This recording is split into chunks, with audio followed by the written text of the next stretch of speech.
ಪ್ರೀತಿಯ ವಿದ್ಯಾರ್ಥಿಗಳೇ, ನಾನು ನಿಮ್ಮ ಕನ್ನಡ ಶಿಕ್ಷಕಿ ವತ್ಸಲಾ ಮೂಲಿಮನಿ.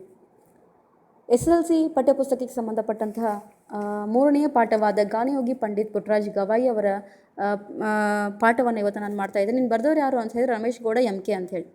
ಈ ರಮೇಶ್ ಗೌಡ MK ಅವರ ಪರಿಚಯವನ್ನು ನೋಡಿ ನಾವು ಪಾಠಕ್ಕೆ ಹೋಗೋಣ ವಿದ್ಯಾರ್ಥಿಗಳೇ. ಹಾಗಾಗಿ ಪೇಜ್ ನಂಬರ್ 20 ತೆಗೀರಿ. ರಮೇಶ್ ಗೌಡ ಮಲ್ಲನಗೌಡ ಕಲ್ಲನಗೌಡ ಅವರು ಧಾರವಾಡ ಜಿಲ್ಲೆಯ ನವಲಗುಂದ ತಾಲೂಕು ಕಿತ್ತೂರು ಗ್ರಾಮದಲ್ಲಿ 1975ರಲ್ಲಿ ಇವರು ಜನಿಸ್ತಾರ ಅಂಥೇಳಿ. ಪ್ರಸ್ತುತ ಸರ್ಕಾರಿ ಕಾಲೇಜಿನಲ್ಲಿ ಅಧ್ಯಾಪಕರಾಗಿದ್ದಾರೆ. ಇವರು ಅಮೃತಕ್ಕೆ ಹಾರಿದ ಗರುಡ, ರೂಪ ಬಯಲು, ಗಾನಯೋಗಿ ಡಾಕ್ಟರ್ ಪಂಡಿತ್ ಪುಟ್ಟರಾಜ ಗವಾಯಿಗಳು ಕೃತಿಗಳನ್ನು ಹಾಗೂ ಹಲವಾರು ಲೇಖನಗಳನ್ನು ಇವರು ಏನು ಮಾಡಿದ್ದಾರೆ, ಬರೆದಿದ್ದಾರೆ ಅನ್ನುವಂಥದ್ದು.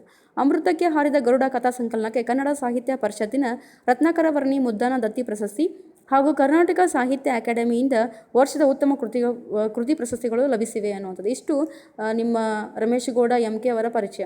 ಕವಿ ಪರಿಚಯ ತುಂಬ ಮಹತ್ವ ಇರೋದರಿಂದ ನೀವು ಅದನ್ನು ಮನನಾರ ಮಾಡ್ಕೋರಿ ಅಥವಾ ಕಂಠಪಠನಾದರೂ ಮಾಡಿ ಒಟ್ಟಿನಲ್ಲಿ ಕವಿ ಪರಿಚಯನ ಪರೀಕ್ಷೆಯಲ್ಲಿ ಬರೆಯೋಕೆ ರೆಡಿಯಾಗ್ರಿ ಅಂತ ಹೇಳ್ತಾ ನಾನು ಗಾನಯೋಗಿ ಪಂಡಿತ್ ಪುಟ್ಟರಾಜ ಗವಾಯಿ ಅವರ ಪಾಠಕ್ಕೆ ಬರ್ತೀನಿ. ಪೇಜ್ ನಂಬರ್ 16 ತೆಗಿರಿ. ಪೇಜ್ ನಂಬರ್ 16ರಲ್ಲಿ ಏನಿದೆ ಅಂತ ಹೇಳಿದ್ರೆ ಪಂಡಿತ್ ಪುಟ್ಟರಾಜ ಗವಾಯಿ ಅವರ ಪರಿಚಯದೊಂದಿಗೆ ಸಾಧಕರ ಪರಿಚಯನೂ ಕೂಡ ಇದೆ. ಹಾಗಾಗಿ ಸಾಧನೆ ಮಾಡೋರು ಹೇಗಿರಬೇಕು ಅನ್ನೋಂಥದ್ದು ಮೊದಲನೇ ಪ್ಯಾರಾಗ್ರಾಫ್ನಲ್ಲಿ ಕೊಟ್ಟಿದ್ದಾರೆ. ಜಗತ್ತಿನ ಅನೇಕ ಸಾಧಕರ ಜೀವನವನ್ನು ಸಿಂಹಾಲೋಕನ ಮಾಡಿದಾಗ ಅವರು ತಮಗಿಷ್ಟವಾದ ಕ್ಷೇತ್ರದಲ್ಲಿ ಹಿಮಾಲಯದ ಎತ್ತರಕ್ಕೆ ಸಾಧನೆ ಮಾಡಿ ಜಗತ್ತೇ ನಿಬ್ಬೆರಗಾಗಿ ತಮ್ಮತ್ತ ಹೊರಡುವಂತೆ ಮಾಡಿದ್ದಾರೆ. ಚರಿತ್ರೆಯ ಪುಟಗಳಲ್ಲಿ ಸುವರ್ಣಾಕ್ಷರಗಳಿಂದ ದಾಖಲಾಗಿದ್ದಾರೆ. ಅವರ ಸಾಧನೆ ಕಂಡು ಅನೇಕರು ಪ್ರೇರಿತರಾಗಿದ್ದಾರೆ. ಸಾಧಿಸಿದರೆ ಅವರಂತೆ ಸಾಧಿಸಬೇಕು ಎಂದು ನಿರ್ಧರಿಸಿ ತಮ್ಮ ಬದುಕಿನ ದಿಕ್ಸೂಚಿಯನ್ನು ಬದಲಿಸಿಕೊಂಡವರಿದ್ದಾರೆ. ಅಂಥವರಲ್ಲಿ ಗಾನಯೋಗಿ ಪಂಡಿತ್ ಪುಟ್ಟರಾಜ ಗವಾಯಿಗಳು ಓರ್ವರು ಅಂತೆ. ಪ್ರೀತಿಯ ವಿದ್ಯಾರ್ಥಿಗಳು, ಯಾಕೆ ನಿಮಗೆ ಕನ್ನಡ ಪಾಠಗಳನ್ನು ಮಾರಲ್ ಎಜುಕೇಷನ್ಗೆ ಸಂಬಂಧಪಟ್ಟಂಥ ಪಾಠಗಳು ಯಾಕೆ ಇರ್ತಾವೆ ಅಂತಂದರೆ, ಇಲ್ಲಿ ಸಾಧಕರನ್ನು ಕೂಡ ಕೊಟ್ಟಿರ್ತಾರೆ ಈ ಪಾಠಗಳಲ್ಲಿ. ಹಾಗೆ ಮಾರಲ್ ಎಜುಕೇಷನ್ ಸಂಬಂಧಪಟ್ಟಂತಹ ಮೌಲ್ಯಗಳಿರ್ತಕ್ಕಂಥ ಪಾಠಗಳನ್ನು ಕನ್ನಡದಲ್ಲಿ ಕೊಟ್ಟಿರ್ತಾರೆ. ಹಾಗೆ ಈ ಸಾಧಕರ ಜೀವನ ಚರಿತ್ರೆ ಯಾಕೆ ಕೊಟ್ಟಿರ್ತಾರೆ ಅಂತಂದರೆ, ಆ ಸಾಧಕರ ಜೀವನದಲ್ಲಿರ್ತಕ್ಕಂಥ ಕಷ್ಟ ನೋವುಗಳೊಂದಿಗೆ ಅವ್ರು ಹೆಂಗೆ ಸಾಧನೆ ಮಾಡ್ತಾರೆ ಅದು ನಿಮ್ಮ ಜೀವನಕ್ಕೆ ಪ್ರೇರಣೆ ಆಗಬೇಕು, ಅದು ಮೋಟಿವೇಟ್ ಆಗಬೇಕು. ನೀವು ಅವರ ನೋಡ್ರಿ ಅಷ್ಟೆಲ್ಲ ಅವ್ರಿಗೆ ಕೊರತೆಗಳಿದ್ರೂ ಕೂಡ ಇಷ್ಟು ಸಾಧನೆ ಮಾಡಿದಾರಲ್ಲ ಅನ್ನುವಂತಹ ಪ್ರೇರಣೆ ನಿಮ್ಮ ಮನಸ್ಸಿನಲ್ಲಿ ಬರಲಿ ಅಂಥೇಳಿ ಶಿಕ್ಷಣ ಇಲಾಖೆಯವರು ಏನು ಮಾಡ್ತಾರೆ ಅಂತಂದರೆ ಅಂಥ ಸಾಧಕರ ಪಾಠಗಳನ್ನು ನಿಮಗಿಟ್ಟಿರ್ತಾರೆ. ಈ ಗಾನಯೋಗಿ ಪಂಡಿತ್ ಪುಟ್ಟರಾಜ ಗವಾಯಿಗಳ ಬಗ್ಗೆ ನಿಮ್ಗಾಗಲೇ ಗೊತ್ತಿದೆ. ಗದಗಿನಲ್ಲಿ ವಾಸ ಮಾಡ್ತಕ್ಕಂಥ ನಿಮಗೆ ನಾನೇನು ಜಾಸ್ತಿ ಹೇಳುವಂಥ ಅವಶ್ಯಕತೆ ಇಲ್ಲ, ಆದರೂ ಕೂಡ ಪಾಠವನ್ನು ಹೇಳುವುದು ಅನಿವಾರ್ಯ. ಹಾಗೆ ಜಗತ್ತಿನ ಅನೇಕ ಸಾಧಕರ ಜೀವನವನ್ನು ಸಿಂಹಾಲೋಕನ ಮಾಡಿದಾಗ, ಸಿಂಹಾಲೋಕನ ಅಂತಂದರೆ ಸಿಂಹ ತನ್ನ ದಾರಿಯನ್ನು ಎಷ್ಟು ಕ್ರಮಿಸ್ತದಲ್ಲ, ಆ ಕ್ರಮಿಸಿದ ನಂತರ ಹಿಂದೆ ತಿರುಗಿ ನೋಡುತ್ತೆ, ಇದು ಸಿಂಹಾಲೋಕನ. ಈ ಸಾಧಕರ ಜೀವನವನ್ನು ನಾವು ತಿರುಗಿ ನೋಡಿದಾಗ ಅವರು ತಮಗಿಷ್ಟವಾದಂಥ ಕ್ಷೇತ್ರದಲ್ಲಿ ಹಿಮಾಲಯದ ಎತ್ತರಕ್ಕೆ ಸಾಧನೆ ಮಾಡಿ ಜಗತ್ತನ್ನೇ ನಿಬ್ಬೆರಗಾಗಿ ತಮ್ಮತ್ತ ಹೊರಳುವಂತೆ ಏನು ಮಾಡ್ಯಾರ, ಯಾರು ಸಾಧಕರು ಅಂಥೇಳಿ. ಚರಿತ್ರೆ ಪುಟಗಳಲ್ಲಿ ಸುವರ್ಣಾಕ್ಷರಗಳಿಂದ ದಾಖಲಾಗಿದ್ದಾರೆ. ಚರಿತ್ರೆ ಪುಟಗಳಲ್ಲಿ ಸುವರ್ಣಾಕ್ಷರಗಳಿಂದ ಅವರು ಏನಾಗಿದ್ದಾರೆ, ದಾಖಲಾಗಿದ್ದಾರೆ. ಅವರ ಸಾಧನೆ ಕಂಡು ಅನೇಕರು ಏನಾಗಿದ್ದಾರೆ, ಪ್ರೇರಿತರಾಗಿದ್ದಾರೆ, ಮೋಟಿವೇಟ್ ಆಗಿದ್ದಾರೆ. ಸಾಧಿಸಿದ ಅವರಂತೆ ಸಾಧಿಸಬೇಕು ಅಂತ ಹೇಳಿ ನಿರ್ಧರಿಸಿ ತಮ್ಮ ಬದುಕಿನ ದಿಕ್ಸೂಚಿಯನ್ನು ಕೂಡ ಬದಲಿಸಿಕೊಂಡವರು ಏನು ಮಾಡಿದ್ದಾರೆ ಅನ್ನುವಂಥದ್ದು. ಅಂಥವರಲ್ಲಿ ಗಾನಯೋಗಿ ಡಾಕ್ಟರ್ ಪಂಡಿತ್ ಪುಟ್ಟರಾಜ ಗವಾಯಿಗಳು ಒಬ್ಬರು ಅನ್ನುವಂಥದ್ದು. ಪುಟ್ಟರಾಜರು ಸಾಮಾನ್ಯ ಕುಟುಂಬದಲ್ಲಿ ಜನಿಸಿ ಸಮಾಜದ ಜೊತೆ ಬೆರೆತು ವಿಶ್ವದ ಕಣ್ಮಣಿಯಾಗಿದ್ದಾರೆ. ಪುಟ್ಟರಾಜರು ಹಾವೇರಿ ಜಿಲ್ಲೆಯ ಹಾನಗಲ್ ತಾಲೂಕಿನ ದೇವರ ಹೊಸಪೇಟೆಯ ವೆಂಕಟಾಪುರ ಮಠದ ಜಂಗಮ ದಂಪತಿಗಳಾದ ರೇವಣ್ಣಯ್ಯ ಮತ್ತು ಸಿದ್ದಮ್ಮ ಅವರ ಮಗನಾಗಿ 1914 ಮಾರ್ಚ್ 3ರಂದು ಜನಿಸಿದರು. ಬಾಲ್ಯದಲ್ಲಿ ಕಣ್ಣು ಕಳೆದುಕೊಂಡ ಇವರು ನಾನು ಹುಟ್ಟಿದ 6 ತಿಂಗಳಿಗೆ ದೃಷ್ಟಿ ಹೋಗ್ಯಾವ, ಕಣ್ಣು ಬೇನೆ ಬಂದು ಕಣ್ಣಿಗೆ ಪರಿ ಅಂತ ಬರ್ತೈತಲ್ಲ ಅದಕ್ಕೆ ಅರಿ ಅಂತಾರ. ಆವಾಗ ಬರೀ ನಾಟಿ ವೈದ್ಯ ಇತ್ತು. ಅವರು ಕಣ್ಣುಗುಡ್ಡಿಗೆ ತೊಣಸಿ ಅಂದರೆ ನಾಯಿಗೆ ಮೈಯಲ್ಲಿರ್ತಕ್ಕಂಥ ಹುಳ ಮುಟ್ಟಿಸ್ಬೇಕು ಅಂತ ಹೇಳಿದರು. ಆಗ ಮುಟ್ಟಿಸುವಾಗ ತೊಣಸಿ ಕೈ ಜಾರಿ ಕಣ್ಣೊಳಗೆ ಬಿದ್ದು ಬಿಟ್ಟವು.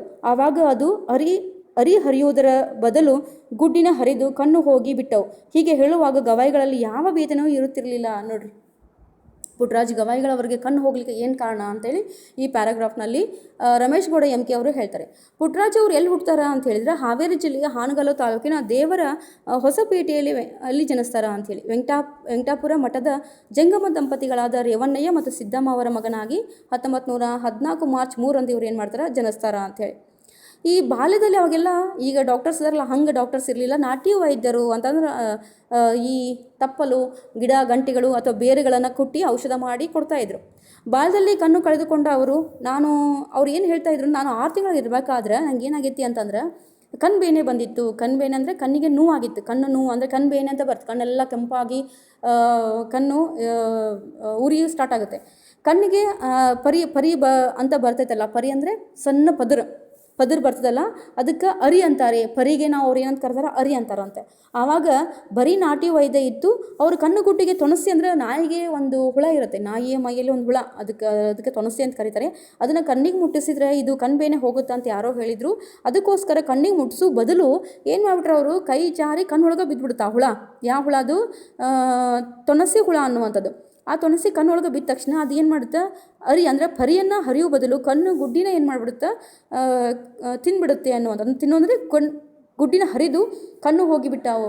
ಆ ತೊಣಸಿ ಹುಳ ಏನು ಮಾಡ್ತು ಅಂತಂದರೆ ಆ ಕಣ್ಣು ಗುಡ್ಡಿನೇ ಹರಿತು ಅನ್ನುವಂಥದ್ದು. ಹೀಗೆ ಹೇಳುವಾಗ ಗವಾಯಿಗಳಲ್ಲಿ ಯಾವ ವೇದನೆ ಕೂಡ ಇರ್ತಿರಲಿಲ್ಲ. ವೇದನೆ ಅಂದರೆ ನೋವು, ಯಾಕಂದರೆ ಅದು ರಿಯಾಲಿಟಿ. ಅದು ಏನಾಗಿತ್ತು ಅದನ್ನು ಹೇಳಿದರು ಅವರು ಪಂಡಿತ ಗವಾಯಿಗಳು ಅನ್ನುವಂಥದ್ದು. ವೇದನೆ ಕೂಡ ಇರ್ತಿರಲಿಲ್ಲ ಅನ್ನುವಂಥದ್ದು. ಇನ್ನು ನಾನು 3ನೇ ಪ್ಯಾರಾಗ್ರಾಫ್ಗೆ ಹೋಗ್ತೀನಿ ವಿದ್ಯಾರ್ಥಿಗಳೇ. ಬಾಲಕ ಪುಟ್ಟಯ್ಯನಿಗೆ ಹಾರ್ಮೋನಿಯಂ ನುಡಿಸುವ ಆಸೆ. ಒಮ್ಮೆ ಮನೆಯಲ್ಲಿ ಯಾರೂ ಇಲ್ಲದ ಸಮಯದಲ್ಲಿ ತನ್ನ ಮಾವನ ಹಾರ್ಮೋನಿಯಂ ಹಿಡಿದು ತಲ್ಲೀನನಾಗಿ ನುಡಿಸಲಾರಂಭಿಸಿದ. ನೋಡು, ಅವನಿಗೆ ಚಿಕ್ಕವನಿರಬೇಕಾದ್ರೆ ಪಂಡಿತ ಪುಟ್ಟರಾಜ ಗವಾಯಿಗಳವ್ರಿಗೆ ಹಾರ್ಮೋನಿಯಂ ನುಡಿಸೋದಂದ್ರೆ ತುಂಬ ಇಷ್ಟ. ಹಾರ್ಮೋನಿಯಂ ಅಂದರೆ ಅದನ್ನು ಬಾರಿಸೋದಂದ್ರೆ ತುಂಬ ಇಷ್ಟ. ಹಾಗಾಗಿ ಅವ್ರ ಮಾವ ಹಾರ್ಮೋನಿಯಂ ಬಾರಿಸ್ತಾ ಇದ್ರು. ಅವರ ಮಾವನ ಹಾರ್ಮೋನಿಯಮನ್ನು ಹಿಡಿದು ಬಾರ್ಸಕ್ಕೆ ಸ್ಟಾರ್ಟ್ ಮಾಡಿದರು. ಹಾರ್ಮೋನಿಯಂನಿಂದ ಹೊರಟ ನಾದ ಮನೆಯನ್ನು ತುಂಬಿ ಮನೆಯ ಮುಂದೆ ಹಾಯ್ದು ಹೋಗುತ್ತಿದ್ದ ಜನರೆಲ್ಲ ಮನವನ್ನು ತುಂಬಿತು. ನಾದ ಮಾಧುರ್ಯಕ್ಕೆ ಮನಸ್ಸೋತ ಜನರು ಮನೆಯೊಳಗೆ ಬಂದು ಕುಳಿತುಕೊಂಡ್ರು. ಹೊಲಕ್ಕೆ ಹೋಗಿದ್ದ ಬಾಲಕನ ಮಾವ ಮನೆಯ ಹೊರಗೆ ಒಳಗೆ ಜನರ ಗುಂಪು ಕಂಡು ಆಶ್ಚರ್ಯಚಕಿತರಾದರು.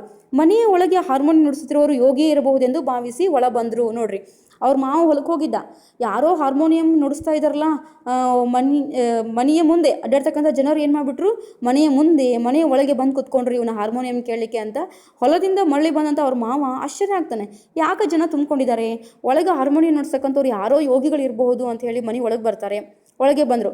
ತಲ್ಲೀನಾಗಿ ಹಾರ್ಮೋನಿಯಂ ನುಡಿಸುತ್ತಿದ್ದಂಥ ಪುಟ್ಟ ಬಾಲಕನನ್ನು ಕಂಡು ನಿಬ್ಬೆರಗಾದರು. ಮಾವನ ಪಾದ ಸಪ್ಪಳದಿಂದ ವಿಚಲಿತನಾದ ಬಾಲಕ ಒಮ್ಮೆಲೆ ಹಾರ್ಮೋನಿಯಂ ನುಡಿಸುವುದನ್ನು ನಿಲ್ಲಿಸಿ, ಮಾವ ತಪ್ಪಾಯಿತು, ಕ್ಷಮಿಸು, ನೀನು ಮುಟ್ಟು ಎಂದರೂ ನಾನು ಇನ್ನೆಂದೂ ನಿನ್ನ ಹಾರ್ಮೋನಿಯಮನ್ನು ಮುಟ್ಟುವುದಿಲ್ಲ ಎನ್ನುತ್ತಾ ಮಾವನ ಪಾದಗಳಿಗೆ ತಡವಡಿಸಿದನು. ನೋಡ್ರಿ, ಎಷ್ಟು ಈ ಪಂಡಿತ್ ಪುಟ್ಟರಾಜ ಗವಾಯಿಗಳು ಎಷ್ಟು ಇದಿದ್ರು ಅಂದರೆ, ಇನ್ನೋಸೆಂಟ್ ಇದ್ದರು ಅಂದರೆ, ಅವ್ರ ಮಾವನ ಪಾದ ಅಂದರೆ ಅವ್ರ ಕಣ್ಣಿರಲಿಲ್ಲ ನೋಡಲಿಕ್ಕೆ, ಅವರ ಪಾದ ಸಪ್ಪಳ ಆಯಿತು. ನೋಡಿರಿ, ಈ ಕಣ್ಣಿಲ್ದವ್ರಿಗೆ ತುಂಬ ಸಿಕ್ಸ್ ಸೆನ್ಸ್ ವರ್ಕ್ ಮಾಡ್ತಾ ಇರುತ್ತೆ. ಪಾದ ಸಪ್ಪಳ ಆದ ತಕ್ಷಣ, ಕ್ಷಮಿಸು ಮಾವ, ನೀವು ಮುಟ್ಟಂದ್ರೂ ನಾನು ಇನ್ಮೇಲೆ ಮುಟ್ಟಂಗಿಲ್ಲ ನಿನ್ನ ಹಾರ್ಮೋನಿಯಮ್, ತಪ್ಪಾಯಿತು ಅಂಥೇಳಿ ಅವರ ಪಾದವನ್ನು ಹಿಡಿತಾರೆ. ಆದರೆ ಅವ್ರ ಮಾವ ಏನು ಮಾಡ್ತಾರೆ ಅಂದರೆ, ಅವ್ನಿಗೆ ಆಶ್ಚರ್ಯ ಆಗಿತ್ತು, ಇವನು ಈ ಥರ ಹಾರ್ಮೋನಿಯಂ ನುಡಿಸ್ತಾನಲ್ಲ ಅನ್ನುವಂಥದ್ದು. ಹಾಗಾಗಿ ಪಾದಗಳಿಗೆ ನಮಸ್ಕಾರ ಮಾಡ್ತಾನೆ. ಆವಾಗ ನೀನು ಮುಟ್ಟು ಎಂದರೂ ನಾನು ಎಂದೂ ಹಾರ್ಮೋನಿಯಮನ್ನು ಮುಟ್ಟುವುದಿಲ್ಲ ಅನ್ನುತ್ತಾ ಮಾವನ ಪಾದಗಳಿಗೆ ನಮಸ್ಕಾರ ಮಾಡ್ತಾನೆ. ಆಗ ತಾನೇ ಹಾಡಲು ಕಲಿತ ಮರಿ ಕೋಗಿಲೆಯಂತೆ ಕೆನ್ನೆಯ ಮೇಲೆ ಕಣ್ಣೀರು ಸುರಿಸುತ್ತಿದ್ದಂಥ ಬಾಲಕನನ್ನು ಮಾವ ಬಿಗಿಯಾಗಿ ಅಪ್ಪಿಕೊಂಡು ಮುದ್ದುಗರಿಯುತ್ತಾ ಆನಂದ ಬಾಷ್ಪ ಸುರಿಸಿದರು. ನೋಡ್ರಿ, ಯಾರಾದರೂ ಮನೆಯಲ್ಲಿ ನೀವು ತುಂಬ ಓದ್ತೀರಿ ಅಥವಾ ನೀವು ತುಂಬ ಕೆಲಸ ಮಾಡ್ತೀರಿ ಅಥವಾ ತುಂಬ ಏನಾದರೂ ಒಂದು ಸಾಧನೆ ಮಾಡಿದಾಗ, ಯಾರಾದರೂ ನಿಮ್ಮಿಂದ ಏನಾದ್ರು ತಪ್ಪಾದಾಗ ನೀವು ಕ್ಷಮಿಸುವಂಥ ಕ್ಷಮೆ ಕೇಳಿದಾಗ ಕೂಡ ಅವ್ರು ಏನು ಮಾಡ್ತಾರೆ, ನಿಮ್ಮನ್ನು ತಬ್ಕೋತಾರೆ. ಇಷ್ಟೆಲ್ಲ ನೀನು ಸಾಧನೆ ಮಾಡಿದೆಯಾ, ಇಷ್ಟೆಲ್ಲ ಕೆಲಸ ಮಾಡಿದೀಯಾ, ನಿನ್ಯಾಕೆ ನಾನು ಇದನ್ನು ಮಾಡಬೇಕು ಅನ್ನುವಂಥದ್ದು, ಕ್ಷಮಿಸಬೇಕು ಅನ್ನುವಂಥದ್ದು. ಹಾಗಾಗಿ ಅದು ಮುದ್ದು ಮಾಡ್ತಾರೆ ಅವಾಗ ಮಾವ. ಇದೊಂದು ಸಾಧನೆ, ಹಾರ್ಮೋನಿಯಂ ನುಡಿಸೋದೇ ಒಂದು ಸಾಧನೆ, ಅದರಲ್ಲಿ ನೀನು ಯಾಕೆ ಈ ಥರ ಕ್ಷಮೆ ಕೇಳ್ತಿದ್ದೀಯಾ ಅನ್ನುವಂಥದ್ದು. ಮಗು, ಇಂದಿನಿಂದ ಇದು ನನ್ನ ಹಾರ್ಮೋನಿಯಂ ಅಲ್ಲ, ನಿನ್ನದೇ, ಅದು ನಿನ್ನ ಆಸ್ತಿ ಎಂದರು. ಹೀಗೆ ಮೈ ಮರೆತು ಹಾರ್ಮೋನಿಯಂ ನುಡಿಸುತ್ತಿದ್ದ ಬಾಲಕನ ಸಂಗೀತ ಲೋಕದಲ್ಲಿ ಧ್ರುವ ತಾರೆಯಂತೆ ಸದಾಕಾಲ ಬೆಳಗುತ್ತಿರುವ ಗಾನಯೋಗಿ ಪಂಡಿತ್ ಪುಟ್ಟರಾಜ ಗವಾಯಿಗಳು ಚಂದ್ರಶೇಖರಯ್ಯನವರೇ ಅವರ ಸೋದರ ಮಾವ ಅಂಥೇಳಿ. ನೋಡ್ರಿ, ಇಷ್ಟೆಲ್ಲ ಮಗು ಅವ ಏನು ಹೇಳ್ತಾರೆ, ಮಾವ ಬೇಲಿಲ್ಲ ಅವನಿಗೆ, ಇದು ನನ್ನ ಹಾರ್ಮೋನಿಯಂ ಅಲ್ಲ, ಇದು ನಿನ್ನ ಹಾರ್ಮೋನಿಯಂ, ಇದು ನಿನ್ನ ಆಸ್ತಿ, ತಗೋ ಅಂಥೇಳಿ ಅವನಿಗೆ ವಾಪಸ್ ಕೊಡ್ತಾರೆ. ಹೀಗೆ ಮೈ ಮರೆತು ಹಾರ್ಮೋನಿಯಂ ನುಡಿಸುತ್ತಿದ್ದಂಥ ಆ ಬಾಲಕ ಸಂಗೀತ ಲೋಕದಲ್ಲಿ ಧ್ರುವ ತಾರೆಯಂತೆ, ನಕ್ಷತ್ರ ಅಂತೆ ಅವ ಏನು ಮಾಡ್ತಾನೆ, ಸದಾಕಾಲ ಬೆಳಗುತ್ತಿರುವ ಗಾನಯೋಗಿ ಪಂಡಿತ್ ಪುಟ್ಟರಾಜ ಗವಾಯಿಗಳು ಅಂಥೇಳಿ. ಇಷ್ಟು ಈ ಆಕಾಶದಲ್ಲಿ ಹೇಗೆ ಧ್ರುವ ತಾರೆ ಬೆಳಗ್ತಾ ಇರ್ತಲ್ಲ, ನಕ್ಷತ್ರ ಏನು ಬೆಳಗ್ತಾ ಇರ್ತಲ್ಲ, ಆ ರೀತಿಯಾಗಿ ಬೆಳಗ್ದಂತಹ ವ್ಯಕ್ತಿ ಅಥವಾ ಈ ಹುಡುಗ ಯಾರು ಅಂತ ಹೇಳಿದ್ರೆ ಪಂಡಿತ್ ಪುಟ್ಟರಾಜ ಗವಾಯಿಗಳು ಅಂಥೇಳಿ. ಅವರ ಚಂದ್ರಶೇಖರಯ್ಯವರೇ ಅವರ ಸೋದರ ಮಾವ, ಚಂದ್ರಶೇಖರಯ್ಯನೇ ಅವರ ಸೋದರ ಮಾವ. ಅಂದರೆ ಈ ಸೋದರ ಮಾವ ಅಂದರೆ ಯಾರು ಅಂತ ಹೇಳಿದರೆ ತಾಯಿಯ ತಮ್ಮ ಅಥವಾ ಅಣ್ಣ ಆಗಿರ್ತಾರೆ. ಹಾಗಾಗಿ ಈ ಸೋದರ ಮಾವ ಕೊಟ್ಟಂಥ ಹಾರ್ಮೋನಿಯಂದ ಅವರು ಮುಂದೆ ಏನು ಮಾಡ್ತಾರೆ, ಸಂಗೀತ ಲೋಕಕ್ಕೆ ಬರ್ತಾರೆ ಅಂಥೇಳಿ ಇಲ್ಲಿಗೆ ಈ ಪ್ಯಾರಾಗ್ರಾಫನ್ನು ಮುಗಿಸ್ತಾರೆ. ಇನ್ನು ಮುಂದಿನ ಪ್ಯಾರಾಗ್ರಾಫ್ನಲ್ಲಿ ಏನಿದೆ ಅಂದರೆ ಪಂಚಾಕ್ಷರಿ ಗವಾಯಿಗಳ ಶಿಷ್ಯತ್ವ ಅಂತ ಬರುತ್ತೆ. ಪಂಚಾಕ್ಷರಿ ಗವಾಯಿಗಳ ಶಿಷ್ಯತ್ವ. ಈ ಪುಟ್ಟರಾಜ ಏನು ಮಾಡ್ತಾನೆ ಅಂತ ಹೇಳಿದರೆ ಪಂಚಾಕ್ಷರಿ ಗವಾಯಿಗಳ ಶಿಷ್ಯತ್ವವನ್ನು ಸ್ವೀಕಾರ ಮಾಡ್ತಾನೆ. ಹೆಂಗೆ ಸ್ವೀಕಾರ ಮಾಡ್ತಾರೆ, ಅವ್ರಿಗೆ ಈ ಪಂಚಾಕ್ಷರಿ ಗವಾಯಿಗಳು ಹೆಂಗೆ ಸಿಕ್ಕರು ಗುರುಗಳಾಗಿ ಅಂತ ಮುಂದಿನ ಭಾಗದಲ್ಲಿ ಇದೇನು ವಿದ್ಯಾರ್ಥಿಗಳೇ, ನಾವು ಮುಂದಿನ ತರಗತಿಯಲ್ಲಿ ಆ ಪಾಠವನ್ನು ನೋಡೋಣ. ಇಲ್ಲಿಗೆ ಇಷ್ಟು ಸಾಕಂತ ಹೇಳ್ತಾ ಇಂದಿನ ತರಗತಿಯನ್ನು ಮುಗಿಸ್ತಾ ಇದ್ದೀನಿ. ನೀವೇನು ಮಾಡಬೇಕು ಅಂತ ಹೇಳಿದರೆ ಈ ಪಾಠವನ್ನು ಸರಿಯಾಗಿ ಓದಿ ಏನಾದರೂ ಅರ್ಥ ಆಗಲಿಲ್ಲ ಅಂತ ಹೇಳಿದರೆ ನಾನು ಸ್ಕೂಲ್ನಲ್ಲಿ ಇರ್ತೀನಿ, ಬಂದು ನೀವು ಹೇಳಿಸ್ಕೋಬೋದು ಅಂತ ಹೇಳ್ತಾ ನನ್ನ ತರಗತಿಯನ್ನು ಮುಗಿಸ್ತಾ ಇದ್ದೀನಿ. ಧನ್ಯವಾದಗಳು.